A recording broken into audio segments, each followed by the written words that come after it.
berfirman kepadaku, sekalipun Musa dan Samuel berdiri di hadapanku, hatiku tidak akan berbalik kepada bangsa ini.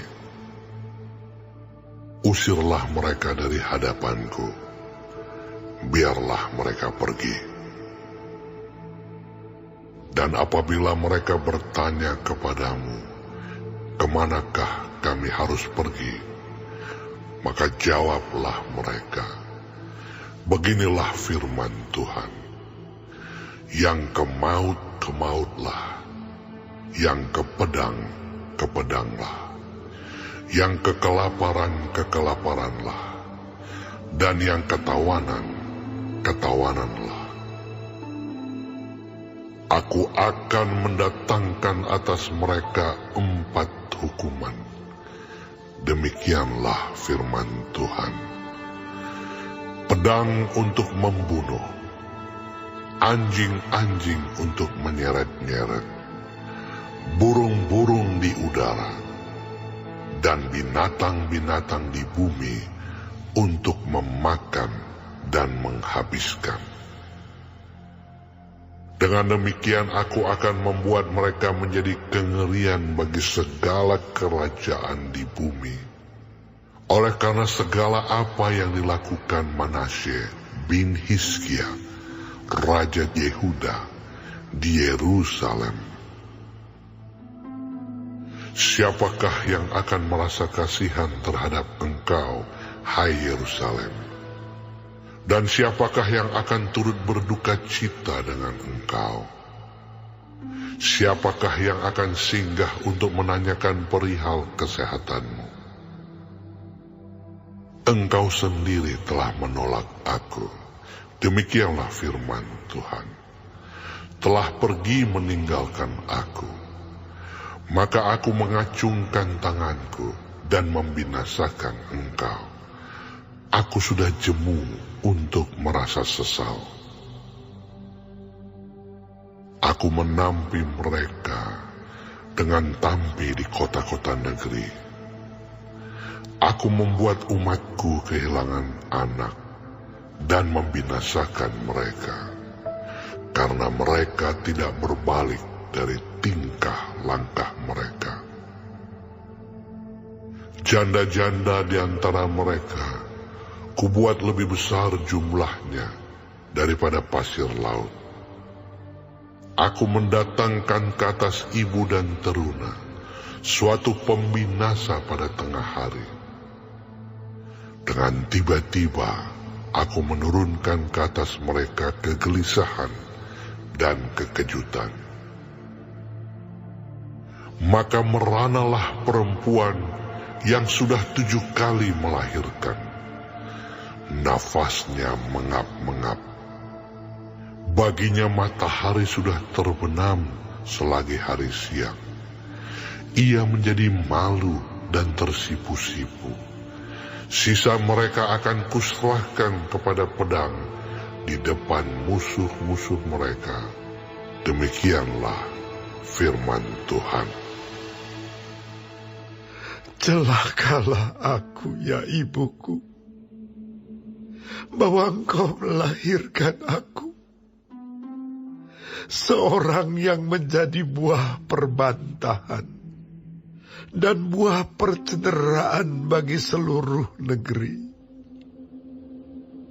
Aku bukan orang yang menghutangkan ataupun orang yang menghutang kepada siapapun, tetapi mereka semuanya mengutuki aku.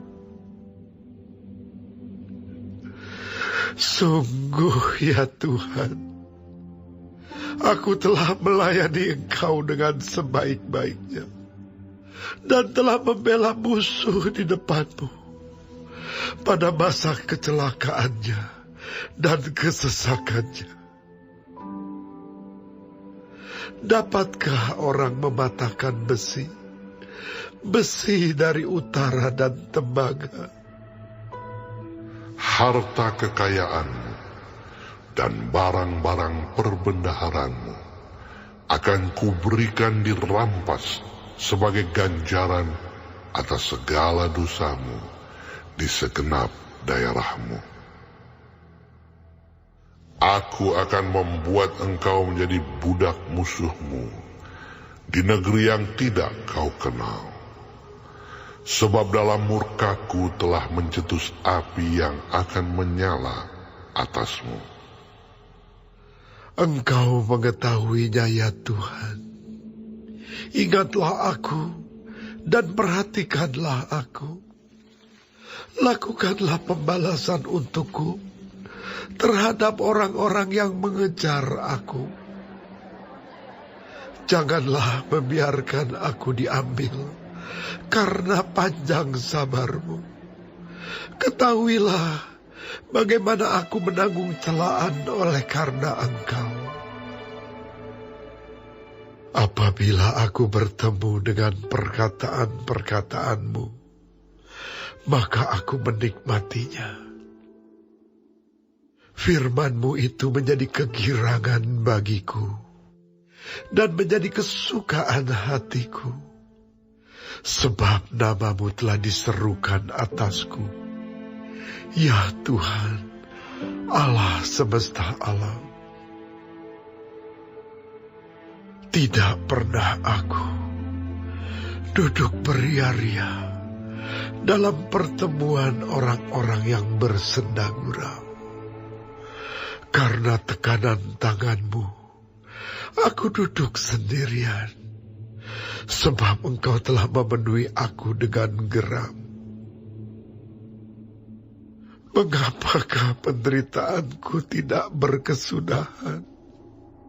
Dan lukaku sangat payah, sukar disembuhkan. Sungguh, Engkau seperti sungai yang curang bagiku, air yang tidak dapat dipercayai. Karena itu, beginilah jawab Tuhan. Jika engkau mau kembali, aku akan mengembalikan engkau menjadi pelayan di hadapanku. Dan jika engkau mengucapkan apa yang berharga dan tidak hina, maka engkau akan menjadi penyambung lidah bagiku. Biarpun mereka akan kembali kepadamu, namun engkau tidak perlu kembali kepada mereka. Terhadap bangsa ini, aku akan membuat engkau sebagai tembok berkubu dari tembaga. Mereka akan memerangi engkau, tetapi tidak akan mengalahkan engkau. Sebab aku menyertai engkau untuk menyelamatkan dan melepaskan engkau. Demikianlah firman Tuhan. Aku akan melepaskan engkau dari tangan orang-orang jahat dan membebaskan engkau dari genggaman orang-orang lalim.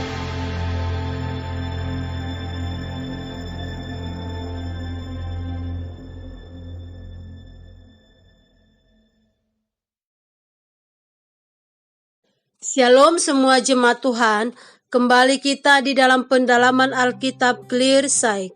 Sekarang kita sudah memasuki kitab Yeremia 15. Tuhan Yesus memberkati.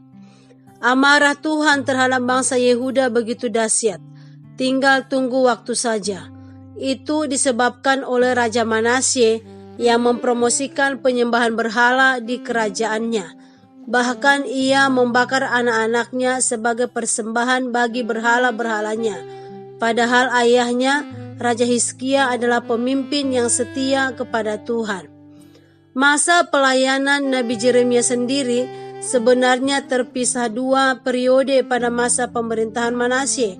Manasye memerintah 55 tahun, dilanjutkan anaknya Amon selama 2 tahun, lalu dilanjutkan cucunya Yosia yang memproklamasikan tobat nasional dan melakukan reformasi besar bagi kerohanian bangsa Israel. Pada masa pemerintahan Raja Yosia lah Yeremia pertama kali dipanggil oleh Tuhan, yaitu di dalam Yeremia 1 ayat 2. Kerusakan moral yang dipromosikan Manasye tampaknya begitu mendarah daging sehingga reformasi Yosia pun tak cukup meredahkan murka Tuhan. Yeremia adalah nabi setia namun manusia biasa. Cintanya kepada Yehuda membuatnya pedih karena harus terus-menerus menubuatkan hukuman bagi bangsanya sendiri. Yeremia merasakan kesakitan itu ketika memberitakan penghukuman Allah atas bangsa Yehuda.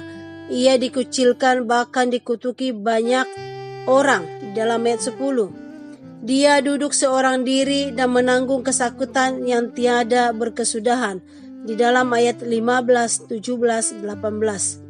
Apa yang memotivasi dan menguatkan dia hingga tetap setia, yaitu firman Tuhan di dalam ayat 16. Yeremia menempatkan firman Tuhan di dalam hatinya sendiri, sehingga menjadi bagian yang tidak terpisahkan dari kehidupan dan keberadaannya. Di samping itu juga, Yeremia dikuatkan dan dibentengi oleh Allah. Tidak seorang pun dan tidak satu pun yang akan dapat menembus tembok perlindungan yang dibangun Allah di sekeliling hamba-hambanya. Tuhan tidak menjanjikan panggilannya akan nyaman, tetapi Ia berjanji bersama kita melalui pergumulan terhebat sekalipun. Amin. Tuhan Yesus memberkati.